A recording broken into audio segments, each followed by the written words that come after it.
بسم اللہ الرحمن الرحیم۔ السلام علیکم۔ بچے کھانا نہ کھائیں تو کیا کریں؟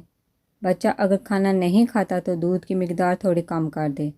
پیٹ میں جگہ بنے گی تو وہ کچھ کھانے کی طرف مائل ہوگا۔ اسی طرح جب وہ کچھ کھانا چاہے تو کوشش کریں کہ پروٹین کا استعمال خوراک میں ہر ممکن طریقے سے ہو۔ پروٹین سے مراد انڈے، گوشت اور دالیں ہیں۔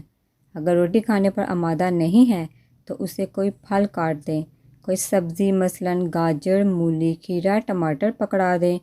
اگر وہ بھی نہ کھانا چاہے تو ڈرائی فروٹ پلیٹ میں ڈال کر سامنے رکھ دیں، وہ دیں جو کہ اس کی صحت کے لیے اچھا ہے۔ چاول بنائیں تو اس میں گوشت یا یخنی ڈال لیں، اگر وہ نہ ڈالیں تو ساتھ دال ڈال دیں۔ سلاد کے چند ٹکڑے رکھ دیں۔ چکن پیس کو ہلکا سا نمک مرچ لگا کر سینک دیں۔ کباب بنا دیں، سینڈوچ بنا دیں۔ کوشش کریں کہ وہ کھائے، کیونکہ جب غذا پوری ہوگی تو ہی باقی سب بہتر ہوگا۔